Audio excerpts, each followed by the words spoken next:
dim so we can get started here. I'm going to actually call the work session to order, which it is on the front end today, and then we'll obviously proceed to our facilities planning presentation. But I wanted to recognize somebody very special to all of us here, and really to everybody in this community.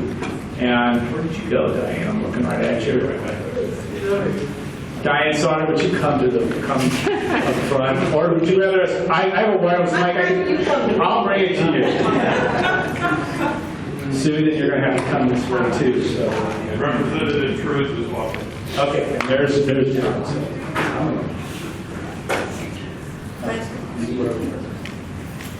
This is the queenly way. What? Okay, you're going right here. Okay, thank you.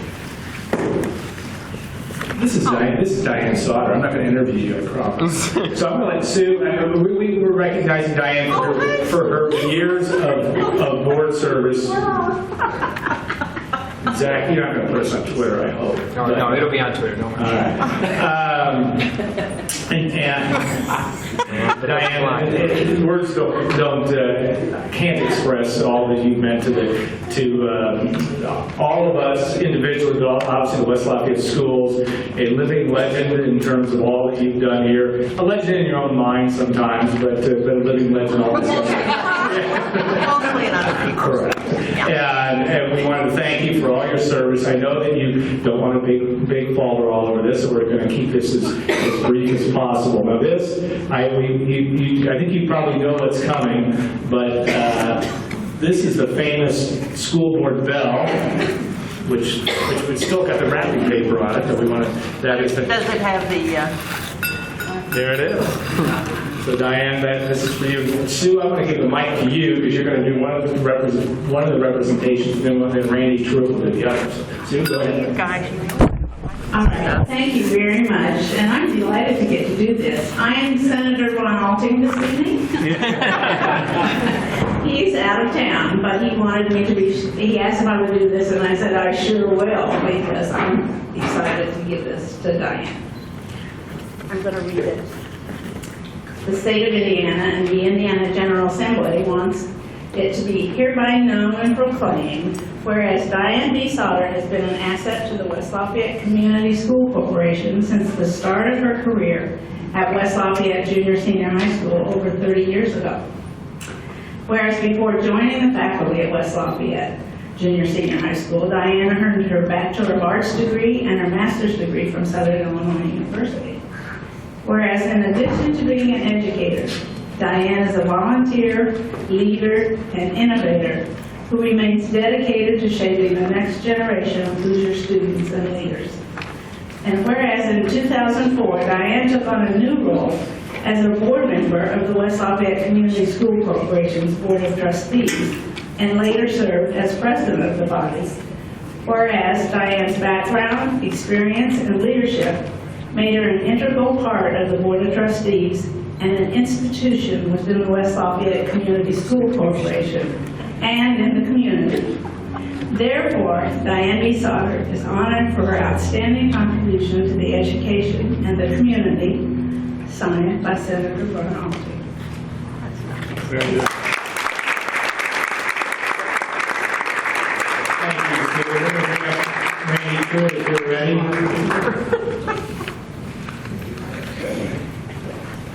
Hi, Senator. Well, Sheila's still actually not late yet, right? She's got a little bit of time left, so she's bringing some extra goodies. But in typical Rocky fashion, he is allowing me to present this plaque to you, and this will be on behalf of... Watch your English. I will do it, and I told Mr. Sauter on the way in here, it feels like we just did this for you, and I wrote a poem. But I'm going to send that to you because I don't want to embarrass myself or you, because I know paybacks can happen. But Mrs. Sauter was a great teacher years ago. Randy, sit down. Yes, Randy, so many, and I was always sitting down, always in the front row, always paying attention. So this plaque says, "In appreciation for your service, West Lafayette Community School Corporation Board of School Trustees, 2004 to 2015. Diane B. Sauter." So congratulations on behalf of not only the board, but I think I can say the entire community for a job very well done. That's very nice.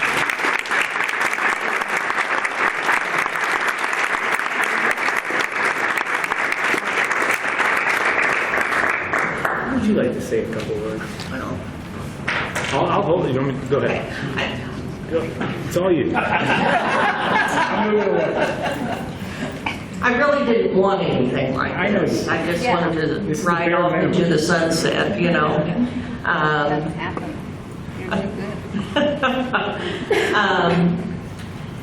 Well, you know what? It's been a great joy in my life to be an educator. And to be a spokesperson for public education. Not for charter schools, not for private schools, but for public education.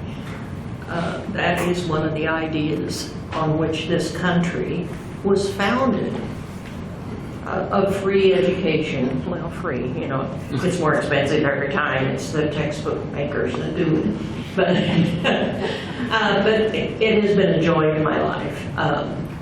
Ever since I started teaching when I was 21. And my support, my husband, and my 2 kids.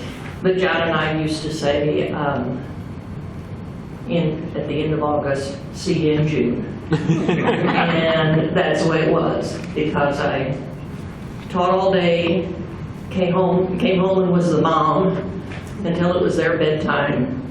And then I worked until 2, grading the papers that needed my input so bad. So, anyway, it's been wonderful. I mean, I thank you for supporting me. How nice this is. So, thank you. And thank you guys over They there. have to stay over there, sequestered over there. Okay, and as I've said many times, you're gonna miss me when I'm gone. The eye contact across the table. Thank you. Congratulations. And thank you.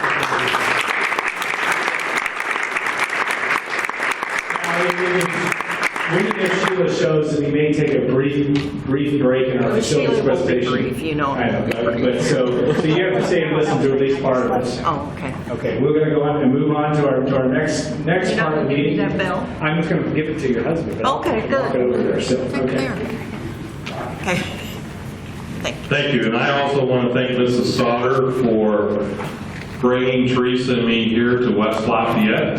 And many a time she would pull me in my office and say, listen, young man. So I really appreciate that. So I appreciate the advice that she's given.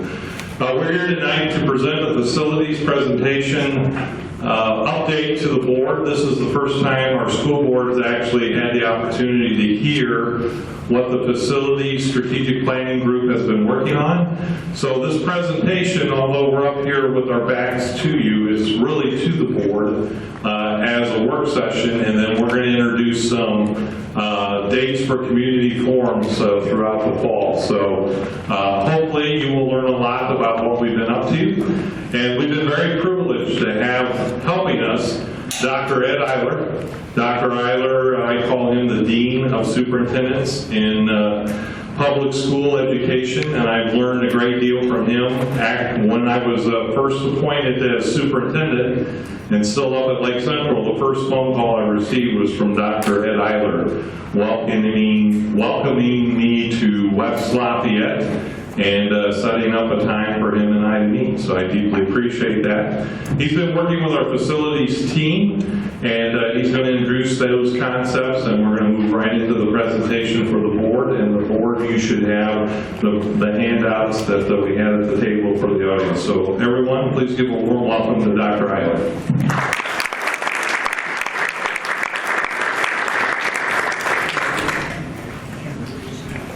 Diane, are you still here? I'm not going away. I want to echo from across the river. Thank you. You have been a strong voice for public education, and we need all the strong voices for public education we can get. So thank you. Members of the West Lafayette School Board, thank you for the opportunity to come this evening and represent the Facilities Strategic Planning Committee. About 2 years ago, a committee was formed that was comprised of about 47 West Lafayette residents. They tried to get a broad-based group of people, included not only parents, but business people, retirees, teachers, local officials, some of your school board members, and other patrons. So it was intended to be a broad-based committee. And the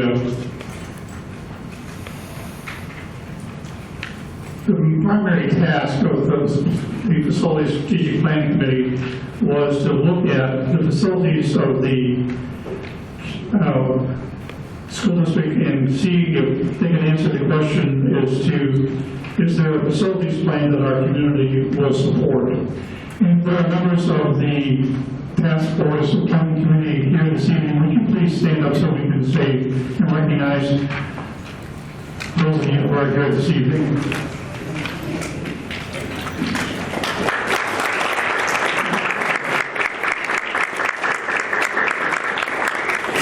Thank you very much.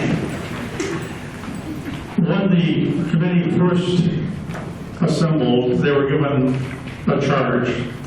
Not only were they asked, is there a facilities plan that our community will support, but asked if they would try to answer that question and develop a possible pre-K through 12 facilities plan that would allow us to expand our academic, co-curricular, and extracurricular offerings for all our students, and finalize facilities options for board consideration after having received community input. And they understood from the beginning, this is an advisory committee, but they have done their due diligence. And what we asked them to do was, as they were going through the process of examining the data and the facilities, that we asked them to keep in mind what we want to do here is to try to maintain the West Lafayette community schools, maintain, renovate, or replace current buildings as appropriate, that's going to be supported by verification of need, and keep the school corporation tax rate at or below the current level. And so for the past 2 years, they have reviewed academic needs, examined facility issues, toured the facilities, identified and examined options, and they are committed to reaching out to the community and supporting the facilities plan that the community and the board identify. So this evening, it's our opportunity to bring the board up to date with the critical information that this planning committee has reviewed, and it is our intent to share with you information about the school facilities, enrollment, and some of the timelines we have for our community forums that provide you an opportunity to ask questions. So with that, it's my privilege to introduce to you this evening Jovan Rail from KJ&G, and Tom Neff from Schmidt and Associates.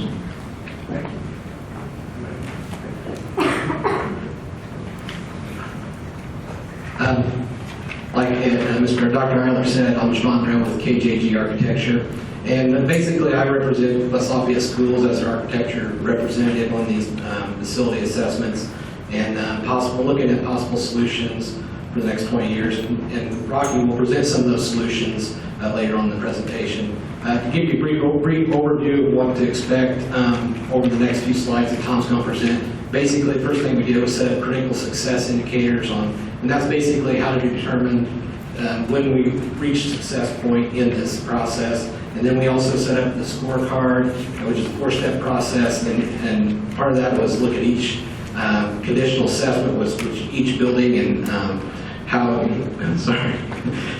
was utilized, including Birdsfield. Then we looked at projected construction costs to make sure that it was right size and in good condition, what those costs would take. And then we looked at utilization analysis, which was the staff input, including storage and collaboration spaces. And then we did performance assessments, which was a total score for each building. And then from that, we based a working scorecard, which basically ranked each building and how it was looked at through the process. And what its ranking was, whether it was in poor condition and needed a lot of work, or was in pretty good shape and didn't need much work.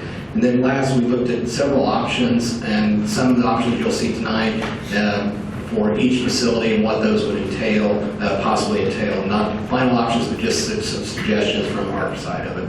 With that, I'll let Tom kind of get more detail of it.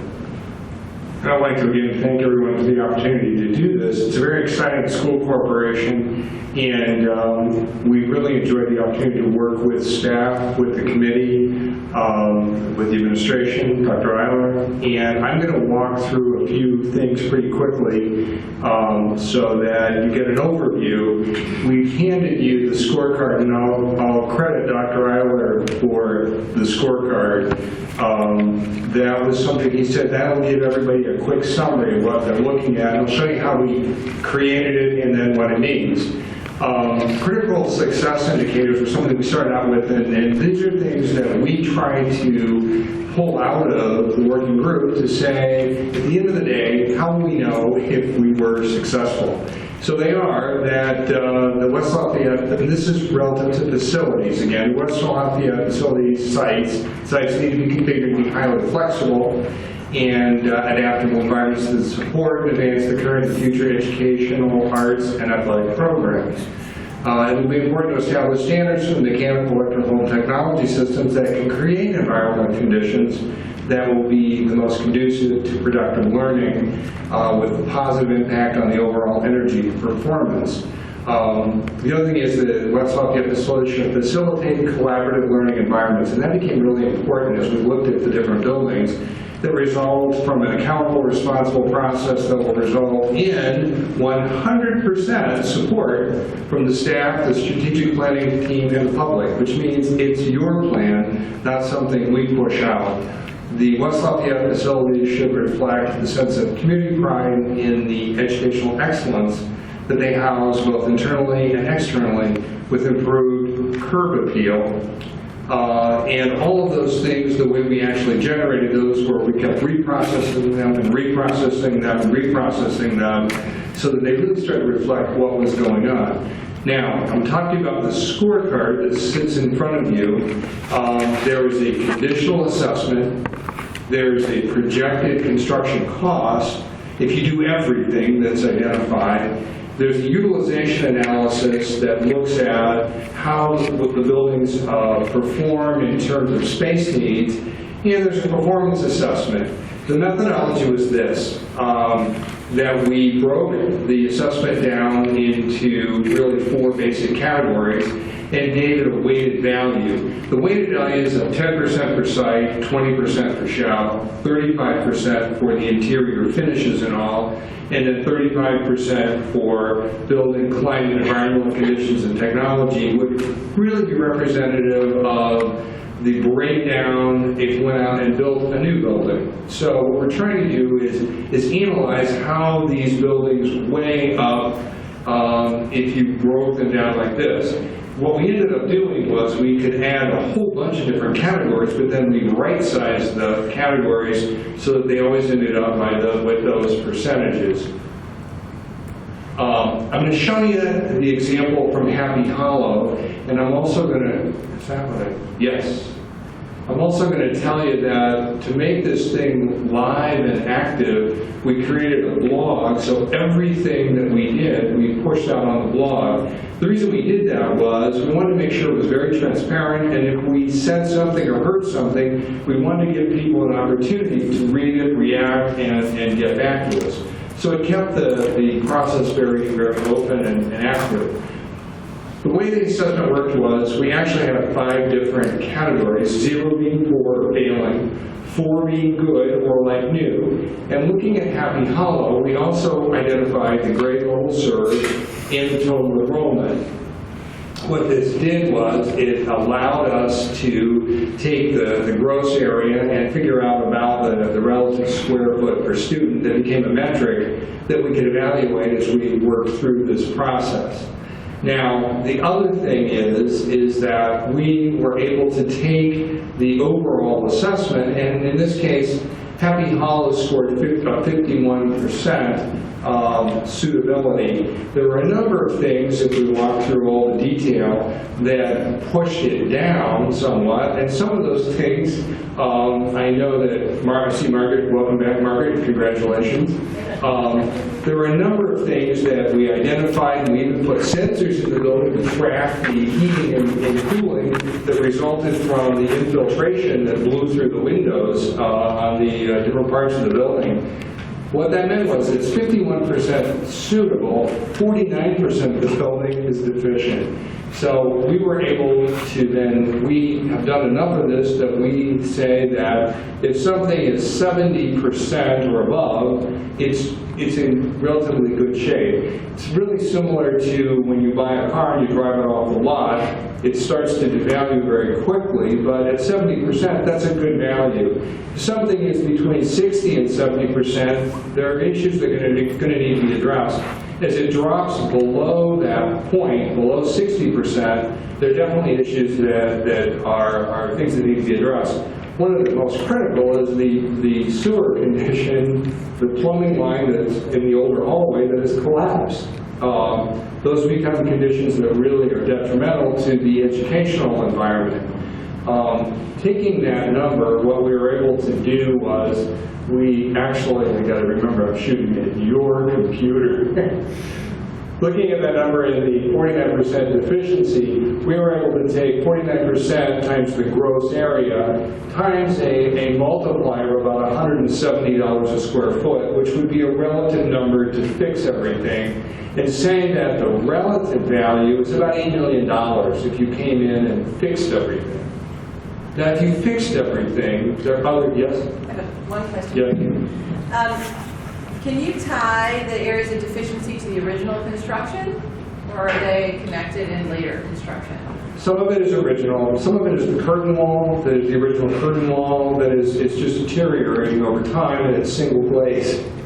So you're losing a lot of thermal, efficiency there. And some of it is the mechanical system that was actually supplied fresh air through tunnels that then comes up through the building. And again, over time, those things have started to wear out. And things like the plumbing system, the galvanized piping that's falling apart, the sewer lines that are deteriorating. So there are a lot of things that, in fact, there's certain parts of the building that are in great shape. This room, parts of the cafeteria, and we identified those, and you'll see how we work that as we go on. There's a lot of backup stuff that goes behind this, and Dr. Eiler said, don't you dare go into that because it would take way too much time and choke a horse. But I will say that we work very, very closely with Bob Troyer to make sure that he has all of the data that backs that up. The guys from KJG also have that, so it's a lot of Excel sheets and files and pictures and all. And I'll show you how some of that works. So we're giving you kind of the encapsulated version of this. We also did staff discussions at every building and then asked a few key questions, and we're going to give you the common themes that we got. We asked the staff, what's good about your space and what would you change? And then, what's good about the building and what would you change? Instead of saying what's bad and what you don't like, everybody has good things that work well, and that's where we got the whole issue of collaborative spaces that need to be enhanced and worked through. So one of the things was insufficient space in the classroom and a general lack of storage. The cafeterias in all the areas are tight because kids in the elementary levels especially stay here. The group assembly spaces are too small to accommodate student body. Heating and air conditioning are not working efficiently and effectively throughout the building. Some of that, in the case of the junior senior high, had to do with temperature control systems that can be tweaked and adjusted. And some of it, in terms of this building and Cumberland, are old. They're just old. So that's an important thing. Traffic on the sites is congested, and traffic creates confusing conditions for students and parents. and buses. So looking at that in all three buildings was an important component. And the overall building layouts are not conducive to collaboration of students and staff. And one of the things I guess I would point out is that at the junior senior high, there is collaboration that is remarkable, that occurs anywhere people can get together and sit down on the floor and open up their laptops and work. That's not always the best place for that to happen. Now, the utilization analysis was also kind of interesting, and we looked at that on the basis of square foot per student and then actually ran space needs analyses. And I'll tell you in this particular case of Happy Hollow where the insufficient spaces are.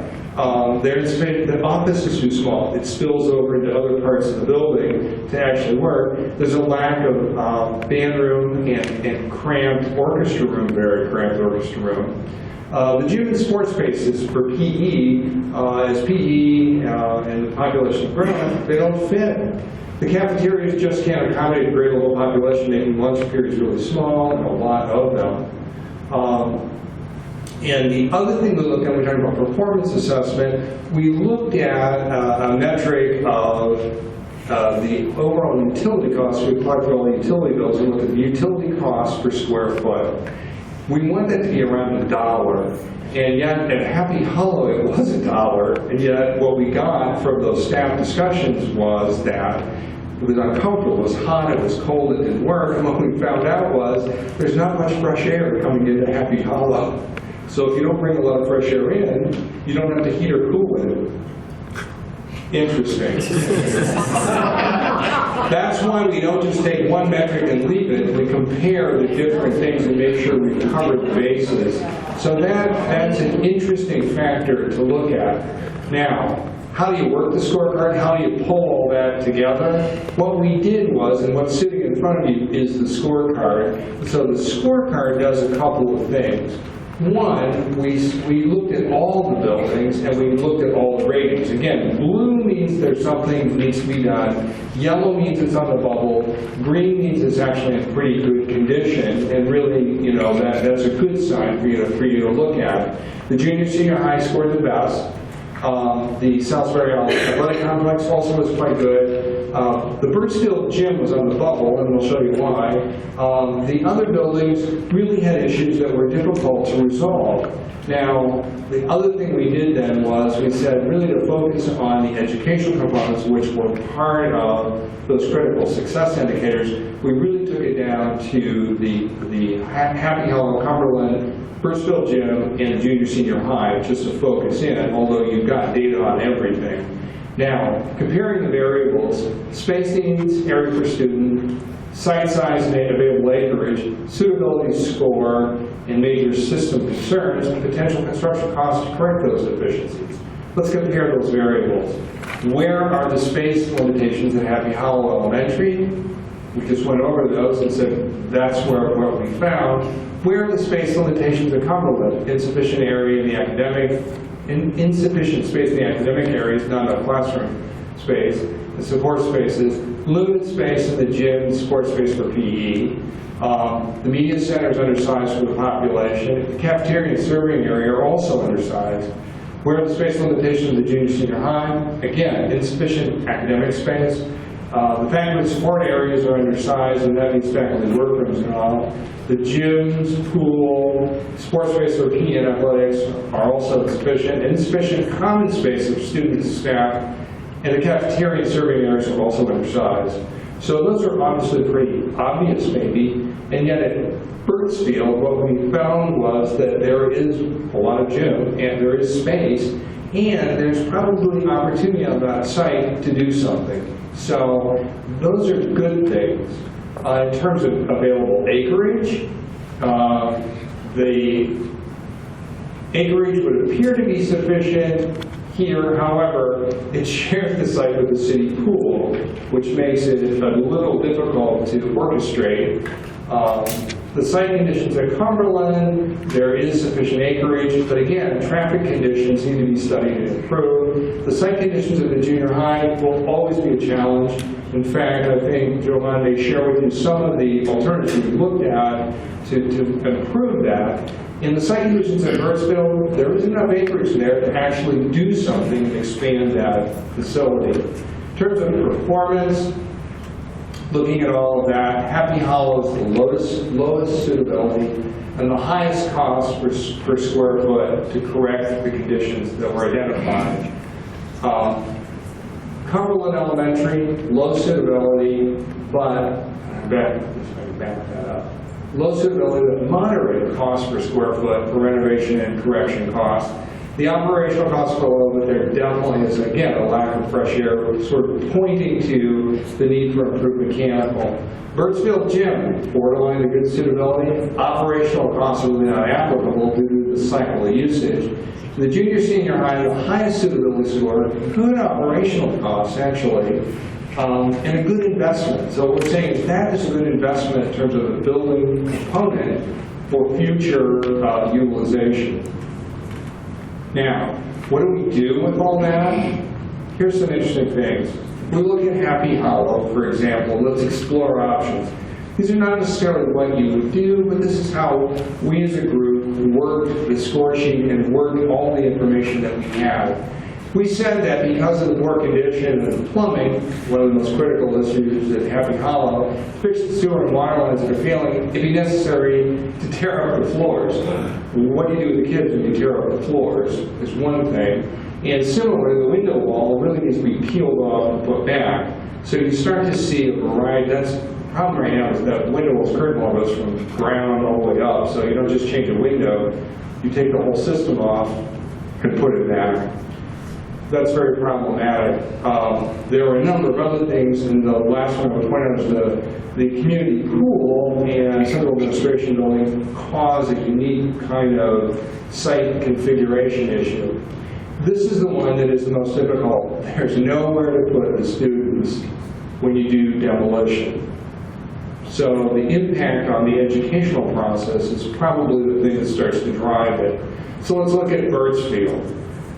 We looked at Birdsfield and said, what about Birdsfield? What if you actually retain the gym, as you see there, and you actually rebuild the space needs that we identified that would make Happy Hollow successful at Birdsfield? And this is just taking this data and saying, what if you did that? What would be the result? Well, the result is kind of interesting because you'd be able to build that before you move students. You would then move students and you wouldn't actually disrupt educational activity, and you'd be able to recapture space, especially at Birdsfield, that has good impact. So let's go back to Happy Hollow. What would you do there? Given all those opportunities, and the fact that Happy Hollow does become an anchor for the community in this area, what if you demolish the piece that is the problem, the two-story piece, kept parts of it, and actually developed a lower elementary preschool center there, which would be more applicable to the neighborhood and retain this site. You could then rework the drives and parking, and that wouldn't be inconsistent with the pool and other issues that exist there. Options at Cumberland might include things like expanding the cafeteria, and then actually reconfiguring the current cafeteria into media center and actually adding additional classroom space and abandoning the tunnels and replacing the mechanical system. This would also give you the opportunity to re-look at the layout and site layout to re-orchestrate how the buses come, parents, pick up, drop off, and better utilize the facility. The junior senior high, we looked at a number of things, including an improvement in the circulation on the north side, look at expanding the cafeteria, reconfiguring the lecture rooms, and this is something that actually is happening, reconfigure the entry drive to make that whole site circulation work better. Now, there are a number of other things that are here, and I think both both Rocky and Giovanna are going to talk about some of the other things that have come out of this. But again, these are options that begin to kind of work out from that study. And the last thing that shows up right there would be improvements to the mechanical system, which is not a bad system. It just, when you asked, are there things that have been done recently? Well, the problem is that many things have been laid on top of things there in terms of mechanical systems, but it's good equipment. It could be basically kind of reworked in terms of the sequencing of operation, get rid of the high storage components that you don't even use, and really simplify the way that building operates. So, that was very quick and very kind of, it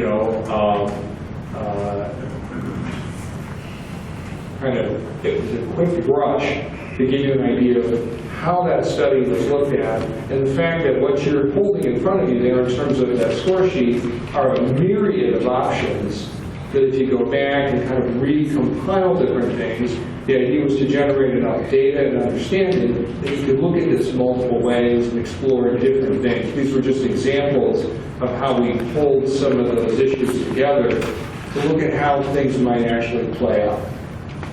Questions? I'm sorry? New construction cost per foot. Depends on what you do. What if we did a school building? That's a great question. And one of the things we kind of projected in that is if you take an elementary building, that's a much better, lower cost than a high school building. And that's why we were kind of excited to say that the junior senior high is a great piece of building, a lot of opportunities there. So that's not something you necessarily would throw away. There are other parts you might, as we suggested, you might throw away here and replace. We've suggested that you probably may be looking at anywhere from $170 to $180 a square foot in terms of an elementary piece. That's a general kind of cost per square foot, a safe number. Thank you. Question. Did part of the study include potential of moving students, junior high and out of high school, options like that? Are those some of the options that were discussed? I would have to say, in what you're holding in your hands, no. No, what you're holding in your hands looks primarily at existing conditions. Where you may take that would be what you just suggested, shifting students to different locations and looking for applicable utilization. The second question, the option of the projected expenditures at Happy Hollow, for example, the options that you presented today, that $8 million cost, does that satisfy all those options? Or a portion of the option? How did you come up with $8 million? The $8 million, well, the $8 million is basically a broadcast number based on improving the deficiencies that we found. It does not change the space, doesn't make the cafeteria any bigger, doesn't add any classrooms. It just fixes what you have. And that came to $170 a foot. That was based on the deficiencies, roughly. That's Yeah. why I was asking that question. Yes, You're just fixing what's wrong with it. You're not creating more space. that's correct. That's correct. And that, from having done this a number of times, it gives you a relative number to work with. The reality is, I was waiting for someone to say, would you do all that? The answer to that is you probably wouldn't do all that, even at the junior senior high. The way this works in this 0 to 4, you would take the zeros and ones and say, ooh, those are the things we need to fix. You would push some of the other ones out for later maintenance, but that amount gives you kind of a ballpark idea of the extent of expenditure. Playing a little bit of a devil's advocate for taxpayers in our community who are not familiar with their schools currently. They look at it and say, our schools are doing great, they're performing well, so people are a little uncomfortable. Nick, what do you feel like the information, the feedback you're receiving in the blog and from other areas can substantiate the need in terms of environment? The need Yeah, I would say yes, but then we're getting feedback from people who support who are interested. People who are engaged in the problem. Yes, it's probably too bad that we're meeting in this room. This is one of the nicest ones. It's great. I love this room. Over there. It's pretty go to that one. Okay. I'm curious that you don't need to share with me your whole binder. I was just curious if you feel like you can make a strong case there. In terms of the conditions, yes. Okay. Very strong case. And I think we may have handed you binders a while ago. So I can get you another one. I'm good. Thank you. I mean, and that sustainability is sort of what also kind of needs to be legal to that numbers. It's based on a lot of similar types of assessments, and so we're kind of putting you in, and then as we put that all together, as I said, the 0 represents something failing, like the plumbing got a 0, and then a 1 is near failing, which would be the curtain wall. The 2 means it's on the bubble, which means you're going to need, 5 to 7 years. The 3 is not bad, and a 4 is brand new. So that's pretty much how we looked at that. And then we factor all that. So some of the things are being 2.5s, 3.4. So you get a pretty broad range. We do this with a pretty large group of our staff, along with staff from KGG. So we have like 8, 10 people actually doing this simultaneously to get a more collaborative view of this.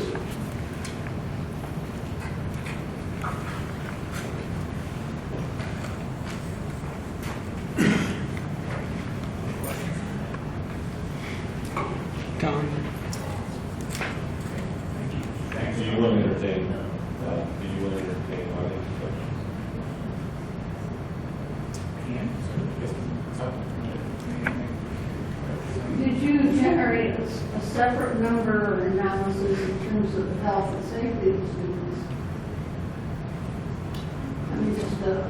Other than what needs to be fixed, is there kind of a...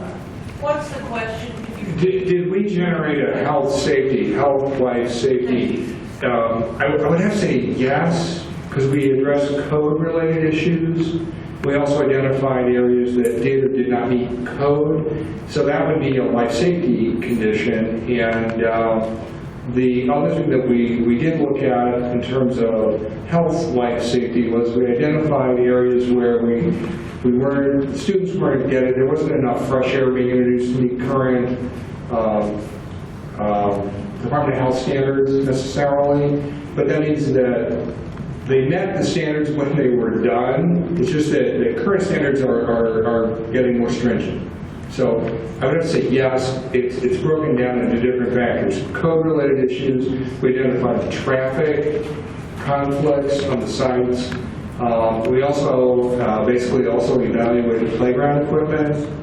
One of our guys is a certified playground instructor. So we looked at a number of different things, and if you go through that study, you'll find all these different components identified.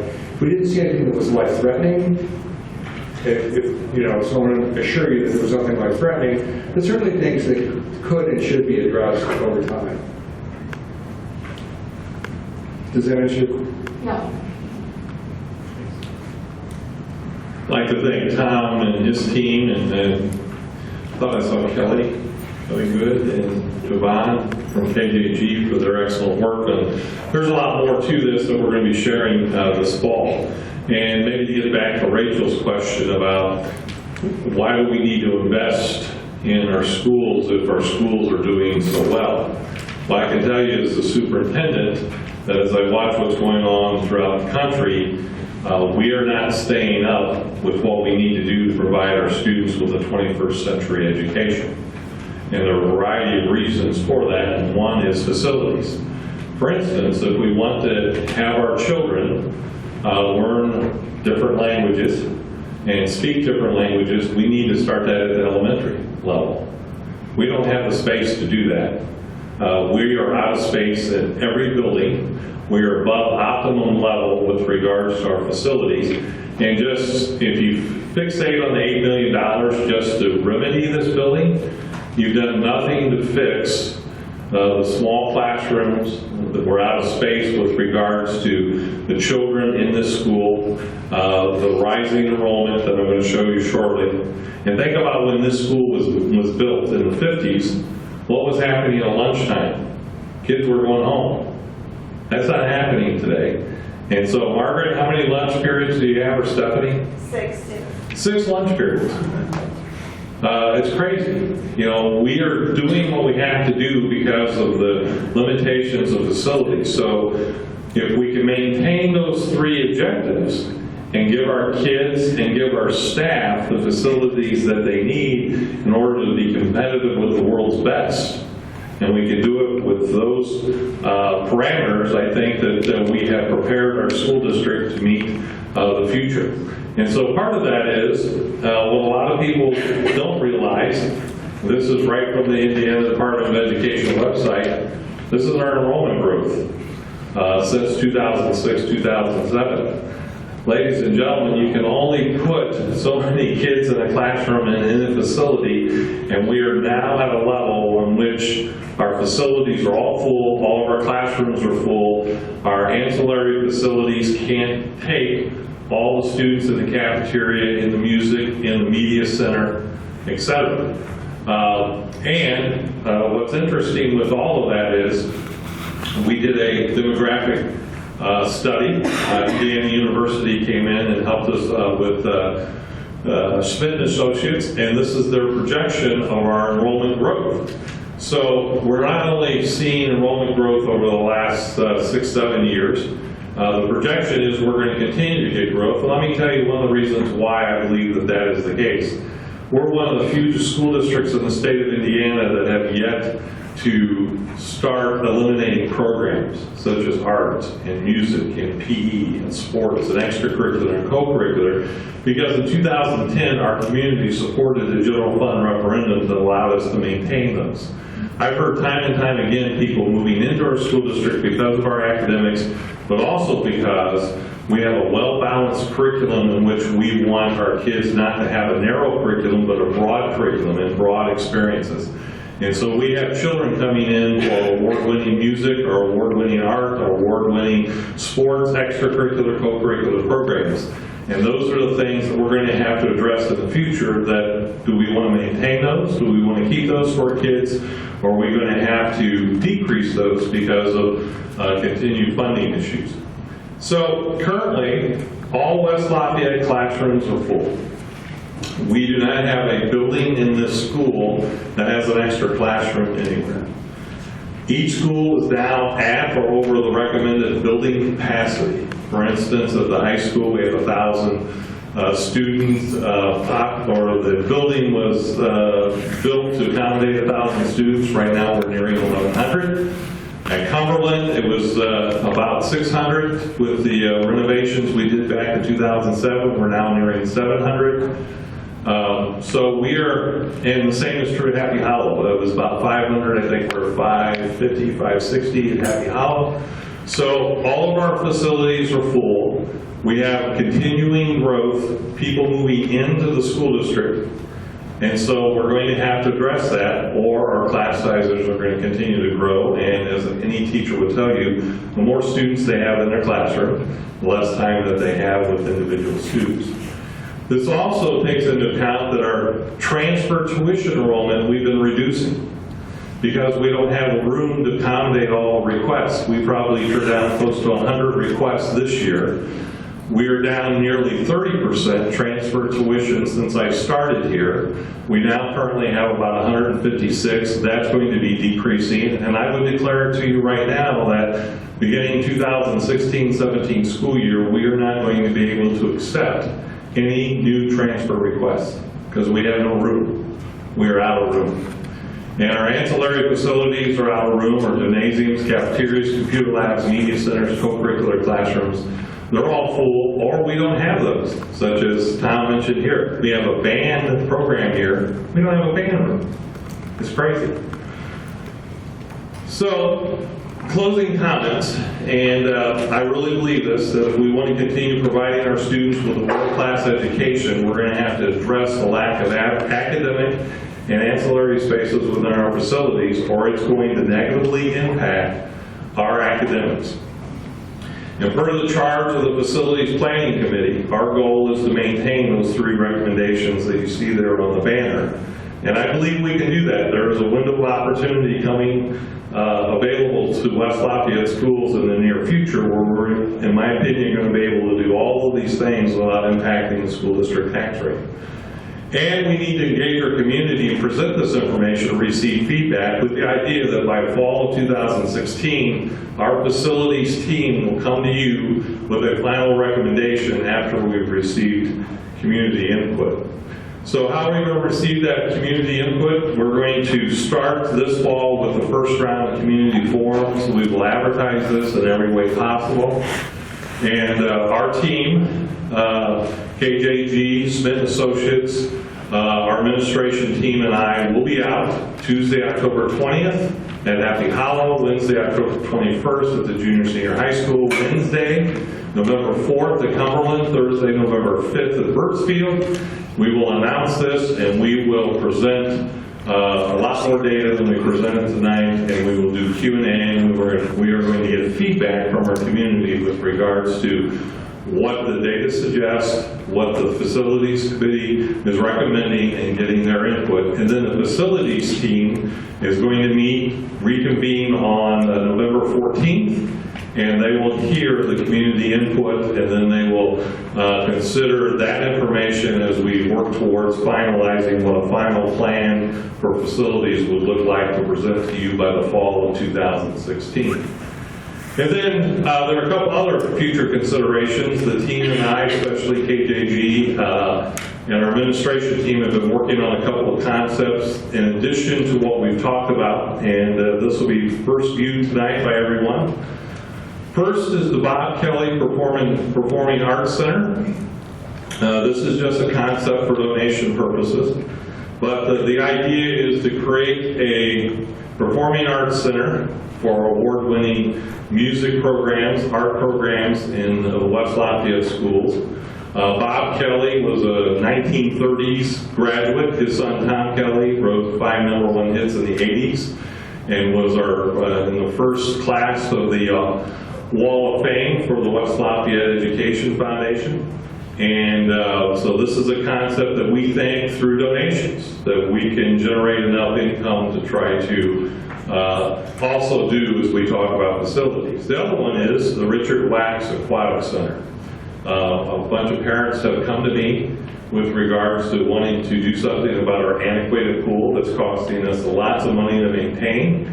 And this would be on the southwest corner of the high school, and this again is for donation purposes.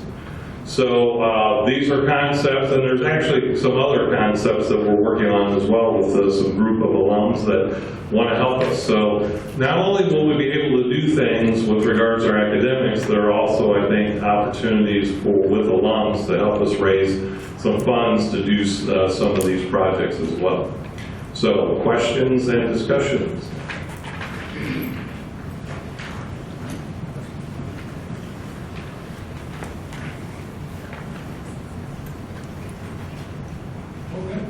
We welcome.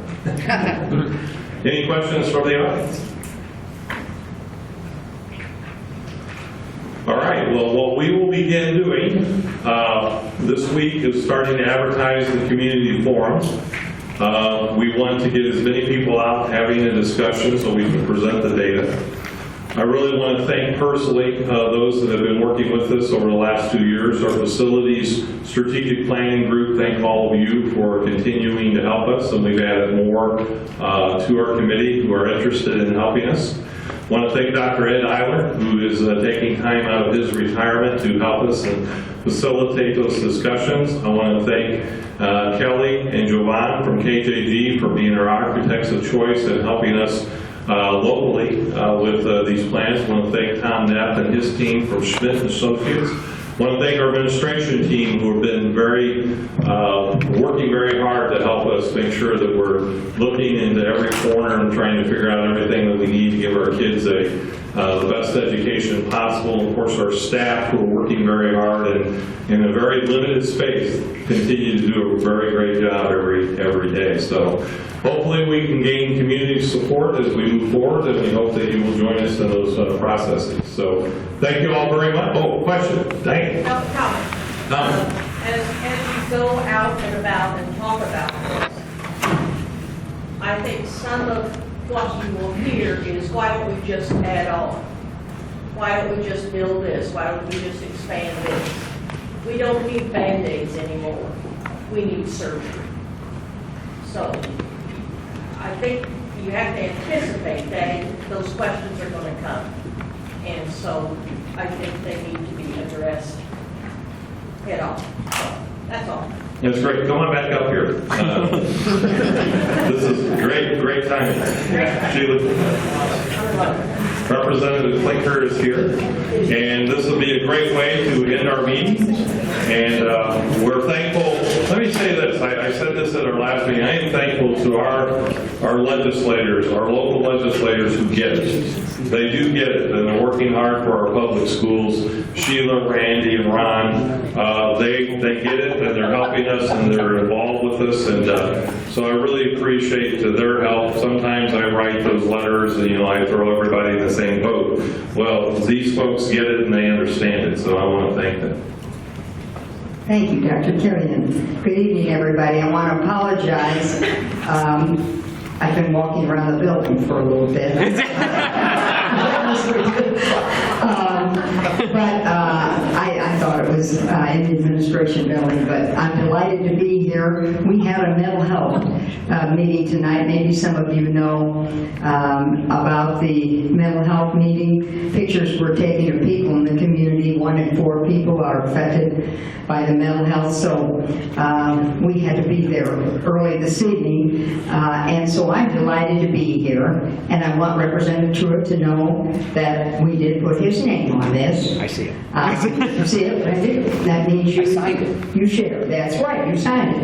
And we're delighted to have it for Diane. Diane has been a friend of mine for many years, and she said, keep it short. And I do what Diane tells me to do. Right, John? Just like you do. But I just appreciate the fact that Diane was such a wonderful teacher, as well as a board member. She has made a great difference in this community, and being an English teacher, I certainly appreciate everything that she has done. I wish my kids or grandkids could have had Diane, but they're lucky they have great teachers. Right, Randy? Their German teacher and others.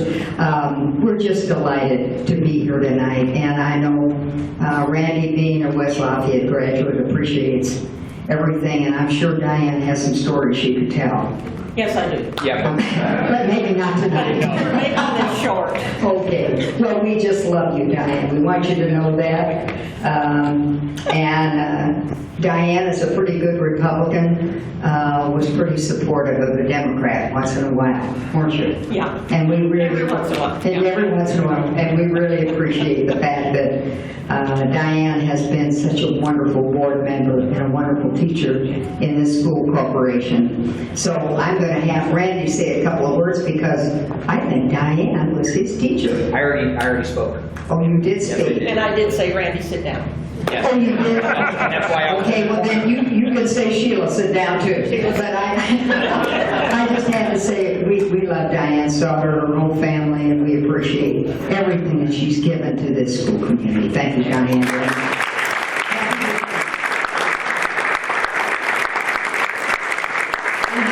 how about this superintendent, I have to say. Thank you, everybody. Here we go. We're going to spend the year figuring out what plan works best for our community, and we hope that you will stay involved with that discussion. Thank you very much for coming tonight, and we'll catch you all in a couple of weeks at the community forum. Take care.